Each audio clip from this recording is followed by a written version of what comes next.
बघा, हे एक्झाम्पलसुद्धा आपल्याला त्याच टाईपने सॉल्व करायचं आहे. डिस्क्रिमिनंट काढायचं आहे. तर काय करणार आपण, comparing with ax square plus bx plus c is equal to 0 compare करणार आणि कम्पेअर केल्यानंतर ABCच्या व्हॅल्यूज काढणार. a इज इक्वल टू, इथून सोल्युशन स्टार्ट झालं. a is equal to 2, b is equal to -5 and c is equal to 10. ह्या झाल्या ABCच्या values. आता नेक्स्ट काय करणार आपण, आपल्याला याचं जस्ट डिस्क्रिमिनंट काढायचं आहे. तर डिस्क्रिमिनंटचा फॉर्म्युला आहे delta is equal to B square minus 4ac. आता ABCच्या ज्या काही आपण व्हॅल्यू कम्पेअर करून काढलेल्या आहे त्या व्हॅल्यू आपण ह्या फॉर्म्युल्यामध्ये पुटअप करणार.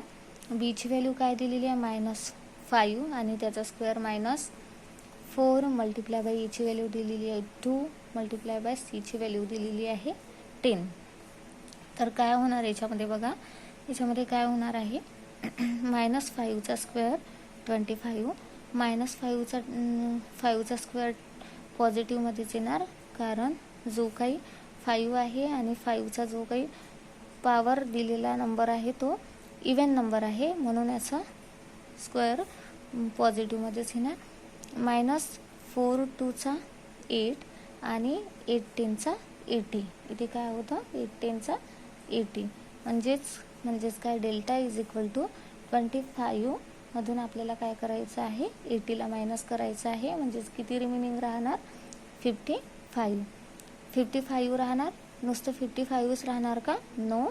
तर इथे काय होणार, छोट्या नंबरमधून आपण मोठा नंबर सबट्रॅक्ट केलेला आहे म्हणून इथे मायनसचं साईन येणार. आणि हेच काय झाली आपली डिस्क्रिमिनंटची नेक्स्ट क्वेश्चनचे आन्सर झाला. नेक्स्ट एक्झाम्पल बघा, आता सेम मेथडने सॉल्व करायचं आहे. Comparing with ax square plus bx plus c is equal to 0.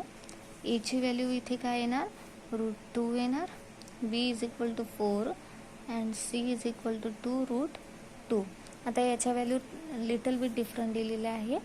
कॅल्क्युलेशनच करायचं आहे, यामध्ये कॅल्क्युलेशन काहीच नाही.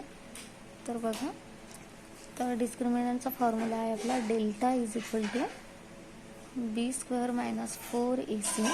याच्यामध्ये आपल्याला ABCच्या व्हॅल्यू पुटअप करायच्या आहे. डेल्टा इज इक्वल टू बीची व्हॅल्यू दिलेली आहे 4 स्क्वेअर मायनस 4 मल्टिप्लाय बाय एची व्हॅल्यू दिलेली आहे √2 आणि सीची व्हॅल्यू दिलेली आहे 2√2. तर बघा, नंबर्स रूटमध्ये दिलेले आहे बट कॅल्क्युलेशन इझी आहे. काय होणार इथे, 4चा स्क्वेअर 16 मायनस हा 4 मी ॲज इट इज ठेवते आणि मल्टिप्लाय बाय हा 2 इथे मल्टिप्लिकेशनला घेते आणि इथे जे काही √2 दिलेलं आहे तर त्याचं 2 मल्टिप्लाय बाय 2 रूटच्या आतमध्ये मल्टिप्लिकेशन करते. काय होणार इथे नेक्स्ट, मग 16 मायनस 4 मल्टिप्लाय बाय 2 आणि √4 2 2चा 4 आणि 16 मायनस 4 मल्टिप्लाय बाय 2 आणि 4चा स्क्वेअर रूट काय येतं, 2 येतं. तर मग इथे 2 लिहिणार. म्हणजेच काय होणार, डेल्टा इज इक्वल टू 16 मायनस 2 2चा 4 आणि 4 4चा 16 आणि डेल्टाची व्हॅल्यू आपली डिस्क्रिमिनंटची व्हॅल्यू निघणार 0. This is the solution of given quadratic equation.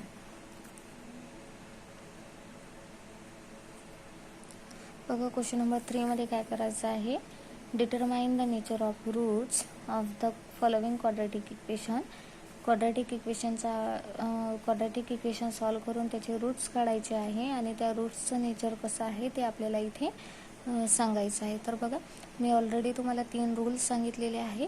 त्या 3 रूल्सनुसार आपल्याला काय करायचं आहे, इथे इक्वेशन सॉल्व करायचं आहे आणि नेचर सांगायचं आहे. आतापर्यंत जे एक्झाम्पल सॉल्व केलेले आहेत ते सेम मेथडने सॉल्व करायचे आहे. याच्यामध्ये फक्त आपल्याला रूट्सचं नेचर सांगायचं आहे. बघा, मग काय करणार इथे, कम्पेअर विथ सोल्युशन इथनं स्टार्ट करू. Compare with ax square plus bx plus c is equal to 0. ABCच्या व्हॅल्यूज काढून घेऊ. A is equal to 1, B is equal to -4 and C is equal to 4. तर काय करणार आता इथे बघा, determine the nature of roots following quadratic equation. आपल्याला काय डिस्क्रिमिनंट काढावं लागेल आणि जे काही त्याची व्हॅल्यू निघणार ती पॉझिटिव्ह येणार, निगेटिव्ह येणार की इक्वल 0 येणार, त्याच्यानुसार आपल्याला त्याचे रूट्स ठरवायचे आहे. तर बघा आपण लिहिणार इथे delta is equal to B square -4 AC. Values put up करू आपण. -4 square -4 multiply by 4.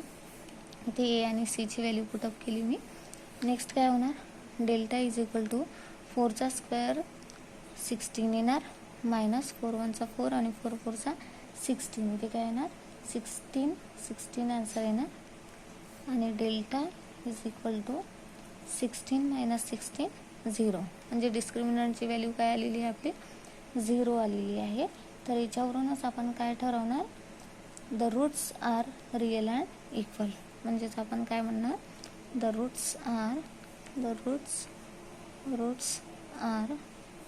Real and equal.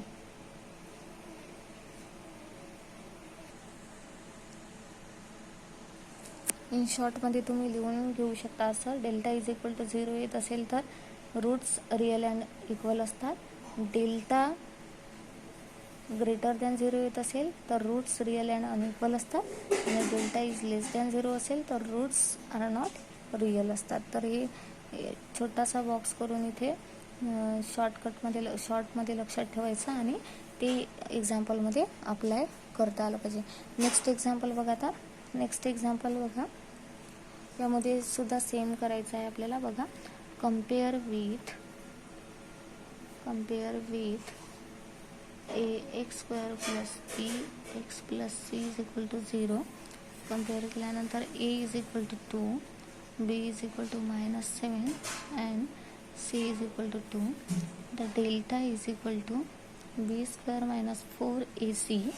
इथे काय करणार, ABCच्या व्हॅल्यू पुटअप करणार. b ची व्हॅल्यू आहे -7 स्क्वेअर 4 मल्टिप्लाय बाय a ची व्हॅल्यू 2 अँड c ची व्हॅल्यू सुद्धा 2 आहे. किती होणार इथे 49 - 4 multiply by 4. 49 - 4 4 16. Delta is equal to 33. म्हणजेच काय, जी काही व्हॅल्यू आलेली आहे आपली डिस्क्रिमिनंटची ती पॉझिटिव्ह आलेली आहे, म्हणजेच ग्रेटर दॅन 0 आहे. म्हणजेच आपण लिहिणार here delta is greater than 0. डेल्टाची व्हॅल्यू आपली 0 पेक्षा मोठी आलेली आहे. म्हणजेच आपण लास्टमध्ये लिहिणार की roots of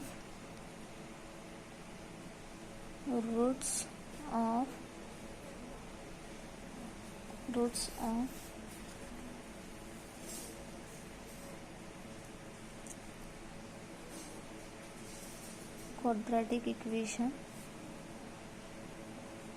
are real and unequal.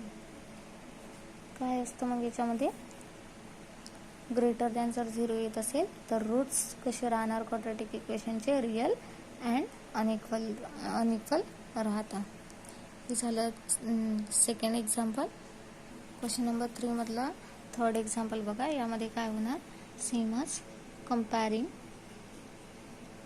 m² + 2m + 9 is equal to 0 with ax² + bx + c is equal to 0.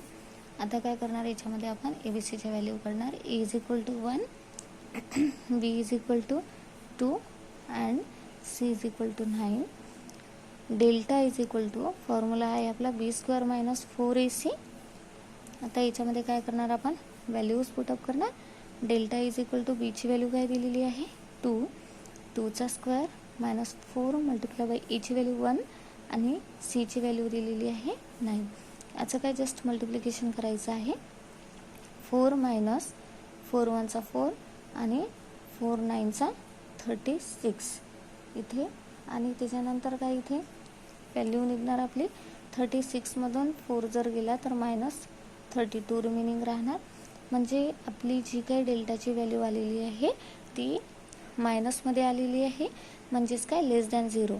All minus values are less than 0. तर मग इथे काय होणार, डेल्टा इज लेस दॅन 0, म्हणजेच काय होणार answer the roots are not real.